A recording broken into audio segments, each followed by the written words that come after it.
फिर स्वागत है। तो ये जो हमारा कार्यक्रम है ये आपको इस बात की गारंटी देता है कि आप वापस आते रहिए और मैं आपको नशामुक्त जीवन की गारंटी देता हूँ।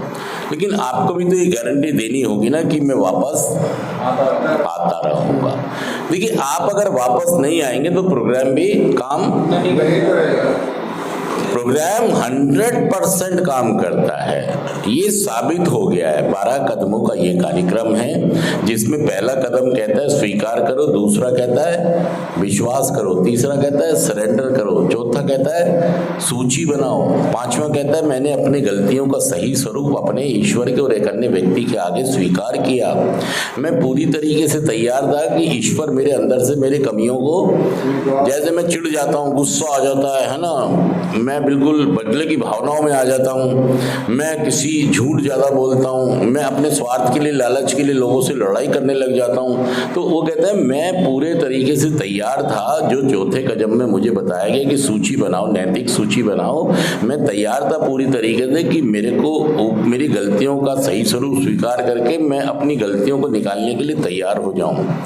7वां, 8वां, 9वां कदम कहता है क्षतिपूर्ति जिसकी की हमने उनकी क्षतिपूर्ति की लिस्ट बनाए और अपने आप को तैयार करें कि मैंने जिसको नुकसान पहुंचाया है वो कम से कम मैं उनके जितने जहां संभव है उनकी क्षतिपूर्तियां कर सकूं, कर दूं। नहीं कर सकता तो कम से कम आप रिकवरी में आ जाते, तो ये भी क्षतिपूर्ति कर रहे हैं आप। जब आपके पास, वो ये नहीं कह रहा रिकवरी में आते ही क्षतिपूर्ति कर दो, लेकिन इसको ध्यान रखो और लेखन कार्य जरूर करना है। जितनी भी हमारे स्टेप्स हैं उनको क्या करना है, धीरे धीरे लिखना है। पहले कदम, दूसरे कदम को स्वीकारता पे, शक्तिहीनता पे, अस्त व्यस्तता पे लिखना है, ताकि ये हमारे कार्यक्रम, देखिए अगर आप रिकवरी के शुरू में ये चीज़ें कर लेंगे तो रिकवरी की गारंटी होती चली जाएगी। मेरे पास भी कोई जादू मंत्र नहीं हुआ, मैंने भी ये सब चीज़ें की तो चमत्कार हो गया।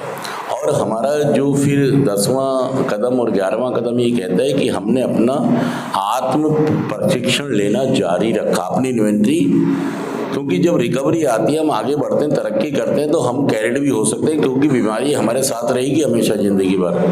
तो हम हमेशा अपनी बीमारी की इन्वेंट्री, अपनी ज़िंदगी की इन्वेंट्री, अपनी सोच और खोज करते रहें, ताकि हमें समझ आए कि हम कहाँ कहाँ गलत हो रहे हैं।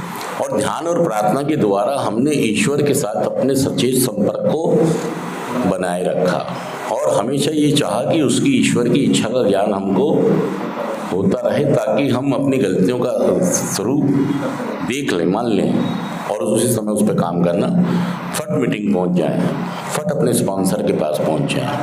और 12वां कदम कहता है कि इन कदमों के द्वारा जो मेरे अंदर जागृति आई है उसको मैंने अपने जीवन के हर क्षेत्र में लागू किया और अपनी सेवाएं देने को मैं नई कॉमर्स के लिए भी तैयार हो गया। नए आने वालों के लिए भी मेरी सेवाएं, मैंने दरवाजे खोल दिए। तो यही मंत्र है मेरा रिकवरी में रहने का। अगर मुझे नशा मुक्त रहना है, मुझे तरक्की उन्नति करनी है, तो मुझे ये कार्यक्रम फॉलो करना पड़ेगा। अगर मैं ऐसा कर सकता हूँ तो मैं नशा मुक्त हमेशा रह सकता हूँ। दोस्तों, ये कार्यक्रम करके आपने सौयों लोगों को, हजारों लोगों को देखा होगा जो एडिक्ट थे और अब नशा मुक्त होकर अच्छा जीवन जी रहे हैं। मैं सच कह रहा हूँ, झूठ कह रहा हूँ ये बात। इस कार्यक्रम को करके बहुत सारे लोग नशा मुक्त जीवन जी रहे हैं। अगर वो लोग जी सकते हैं, आप भी जी सकते हो, हम सब भी जी सकते हैं। बस आपको जब तक दिक्कत थी, जब तक ये कार्यक्रम मिल नहीं रहा था, अब कार्यक्रम मिल गया है। बस आपको डेडिकेशन से, कमिटमेंट के साथ